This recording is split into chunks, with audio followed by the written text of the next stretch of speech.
My enduring image of the Lada Riva from the late 1980s is an old-fashioned car that people bought because it was cheap. With it being the butt of many jokes, it was about as exciting as Steve Davis. But this is like judging a film you've missed the start of, that's in a foreign language. The Riva was the first car for many Soviets, and over a 40-year history sold more than Ford's Model T. So just where did this car come from, and why was the USSR hawking it for all it was worth in the UK in the 1980s? This is the Lada Riva story.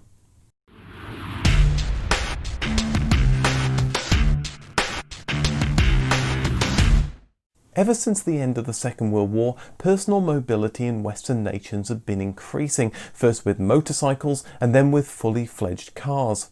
The USSR had been looking on and felt that more car ownership would help their economy grow and likely keep Soviet citizens happy in the process.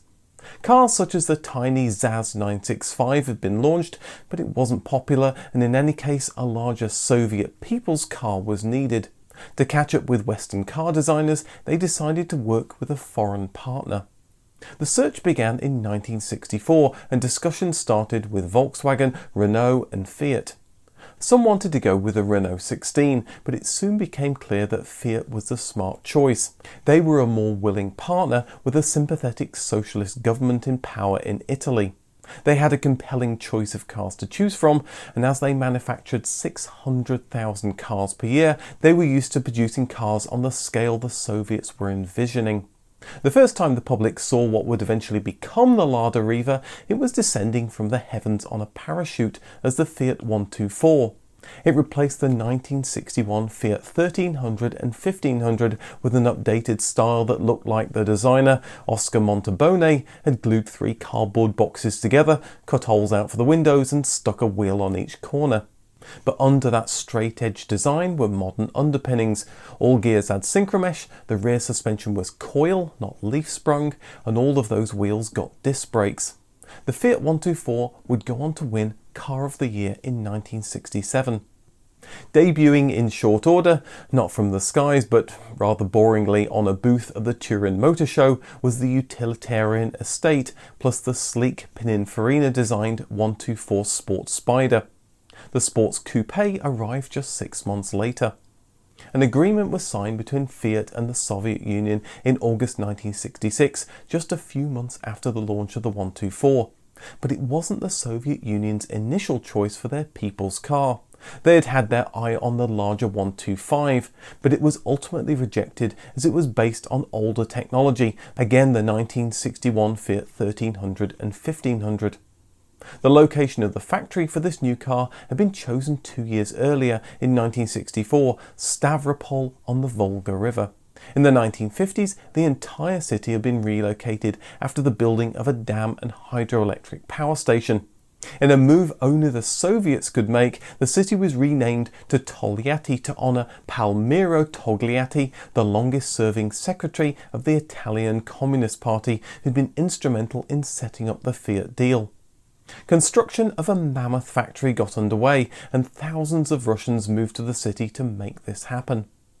The new factory was named the Volga Automobile Plant, or Volska Avtomobilye Zavodye in Russian, VAZ for short. It was done in collaboration with Fiat, and they were an open book when it came to the car's design and how to set up the factory. And this included new automation tools they were planning to introduce. The technology was introduced to the new VAZ plant as a dry run to iron out the kinks. The car was put through a series of rigorous tests on a special test site near Moscow in the summer of 1966, and it quickly became clear that changes would be needed. The chassis of some of the test cars cracked, and despite Fiat sending out new cars with a reinforced chassis, these also cracked. By now it was the winter, and Fiat's wonderful new rear disc brakes got gummed up with salt and sand from icy roads, lasting just a few hundred miles. The front suspension's rubber bushings were also failing. Driving in the harsh conditions and rough terrain of the Soviet Union was very different to what Fiat's cars usually experienced, so the tough tests were necessary to find these problems before production began. VAZ decided to make the chassis from thicker steel and to reinforce it in key areas. Relatively low ground clearance wouldn't work on country roads, so the suspension was raised and softened. Towing eyes would be useful to help the car out of trouble or to help others out of trouble. And the rear disc brakes were replaced with aluminium drum brakes to help in those icy winters. The first cars would even come with a starting handle in case the battery went flat in cold Siberian winters. The Fiat 124's 1.2 litre engine was also seen as inadequate. The existing engine was seen as too out of date, so it was altered with an overhead camshaft. Fiat liked some of the changes so much they actually used them on their updated Fiat 124 engines. The gearbox and clutch was also beefed up for the tough Soviet conditions. Soviets were asked to come up with a name for the new car. Unfortunately, they missed a trick by not using Boaty McBoatface, going for the more humdrum Zhiguli, named after the hills around the factory. Just before the first car rolled off the production line in April 1970, Henry Ford II toured the factory. Production ramped up slowly, and by the end of 1970, 22,000 cars had been produced. By the summer of 1971, the 100,000th car rolled off the production line. The factory was soon seen as the gold standard for Soviet factories, and it won many awards. The estate version of the Zhiguli and a deluxe model based on the Fiat 124S followed in 1972, and some models were available with a larger 1.5 litre engine. The car was a hit with Soviets, and despite the factory reaching capacity of 660,000 cars per year, long waiting lists formed, meaning it could take years to get one. The Soviet economy ran mostly in isolation from the rest of the world. There could be economic downturns elsewhere, and the Soviet economy wouldn't even notice. But there were certain things that they couldn't produce, or it was easier to buy from the West, and this required that sweet foreign currency, which required exporting Soviet products. But apparently, there's only so much Smirnoff vodka the world can drink, so the Politburo was always on the lookout for products the West could purchase. Vaz had tried exporting the cars as Zhigulis, but that word had proved too hard for Westerners to say. The way some Spaniards said it sounded a bit like gigolo, probably not the best association to have. So they quickly switched to the much easier Lada name in 1973. But in 1974, Vaz saw an opportunity to increase sales. Fiat had ended 124 production, and Vaz saw that they could fill the gap in the market with the almost identical Zhiguli. That is, for every country other than Italy, as their agreement with Fiat explicitly restricted that market. The saloon and estate started appearing in many European countries as the Lada 1200 and 2101. It helped the Fiat 124 had been designed for both left and right-hand drive, which allowed it to be sold pretty much worldwide. Lada's big selling point was their low price, just £979 in the UK in 1973. That's about £12,000 today. That's a great price for what amounted to a Fiat 124 that could survive harsh conditions, and the design was only 7 years old.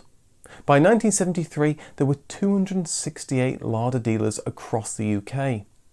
In 1974, the Zhiguli got an update both in Mother Russia and abroad. The engine got a boost to 1.3 litres, seats were more comfortable, and the interior and exterior were given a spruce up. By now, Vaz was producing 750,000 cars per year, making it the third most productive factory in the world. But the waiting list for Soviets was still over a year. The Zhiguli was updated to the 2106 model in 1976, and outside the USSR it was known as the Lada 1600. As you might think from the name, the car got a larger 1.6 litre engine by boring out the block and increasing the stroke. It wasn't much more powerful than the old 1.5 litre engine, but it had more torque. Expensive chrome parts were replaced by cheaper options, as was the case with Western cars at the time as well. The premium model got modern conveniences such as headrests on the front seats. No major changes to the shape were made, apparently in reverence to the original Fiat design, but also likely due to the significant cost it would incur to do the work. Despite this car being out of date in the West, in the USSR it was the most sought after car. There were better cars such as the Gaz or ZIL, but these were reserved for party members or state officials. Of all the cars regular people could get, this was the one to have. NSU had produced a Wankel rotary engine in the 1960s, and it had caused such large debts NSU had been forced into a takeover by VW. But what was left of NSU gave Vaz permission to use its ill-fated engine in 1974. Production began in 1976, but it would take until 1978 until they started appearing on the Zhiguli. They were only available to the Soviet police and KGB, and eventually twin-rotor models appeared with 140 horsepower and a 0 to 60 time around 9 seconds. Unlike Mazda, the engine never went into volume production, but like Mazda, Vaz stuck with the engine, producing their last in 2004. By now, Vaz had produced 4 million cars and was exporting the Zhiguli to Canada as the Lada Signet. All this export cash bought new technology, such as 30 welding robots from Japan that were installed in the Vaz factory between 1977 and 1981. With increased production at the Vaz factory, the Soviet waiting list was now down to about a year.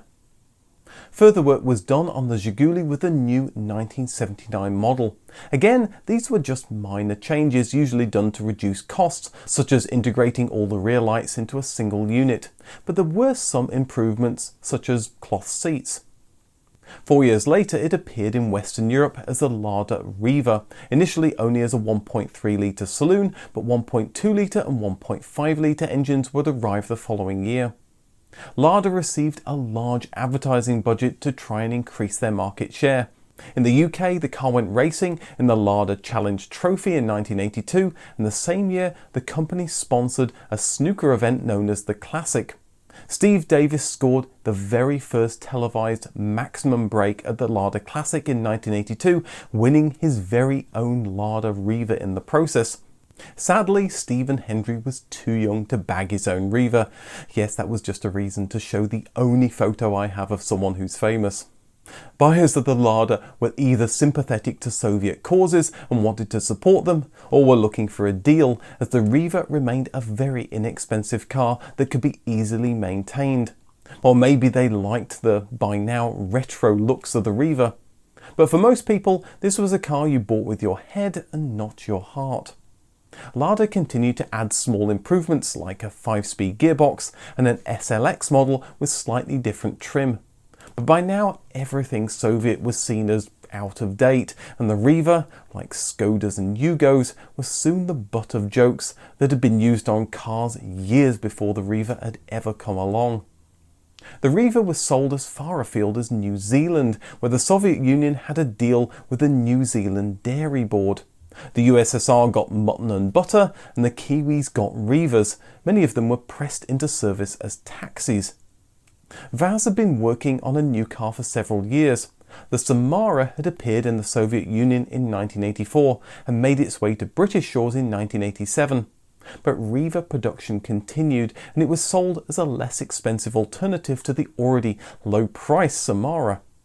This would lead to a peak in UK sales in 1988, with 30,000 Ladas sold, up from 20,000 2 years before. And all that foreign cash was needed more than ever as the Soviet economy struggled. Communism ended in 1991, but the newly separate Russia still needed to pay the bills, so production of the Zhiguli continued.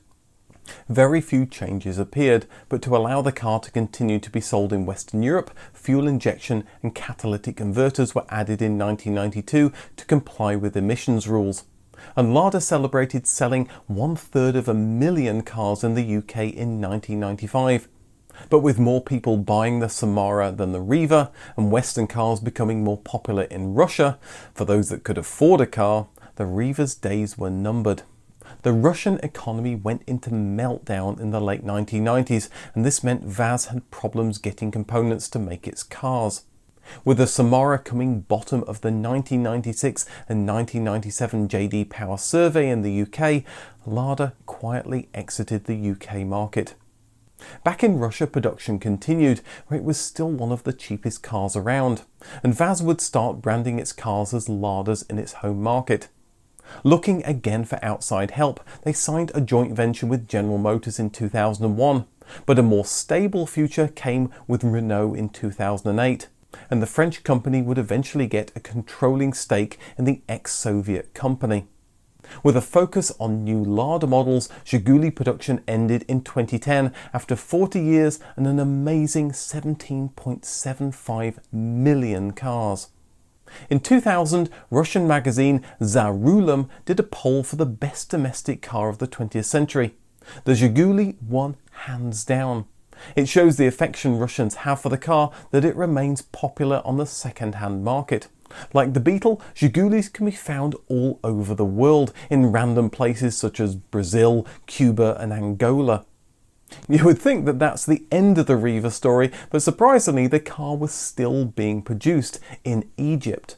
Production had started in 2002 and it would go on until 2015, almost 50 years since Fiat started producing the 124. When Oscar Montebone designed the 124 in the mid-1960s, it's unlikely he would have expected it to have lasted in production this long. But it's a testament to the solid Italian design that was improved by the USSR to make it a car that went on and on and on.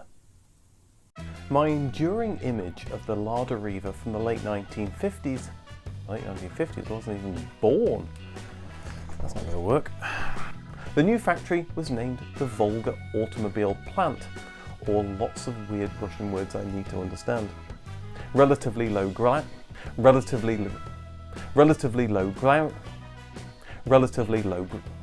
Look, you try saying this, it's really hard. Try saying relatively low ground clearance. It's like a tongue twister.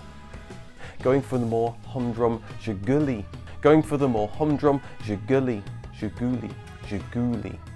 Vaz had tried exporting the cars as Zhigulis, but that word had proved too hard for Westerners to say. It was certainly fairly hard for me to get the hang of. Lada's big selling point was their low price, just 900.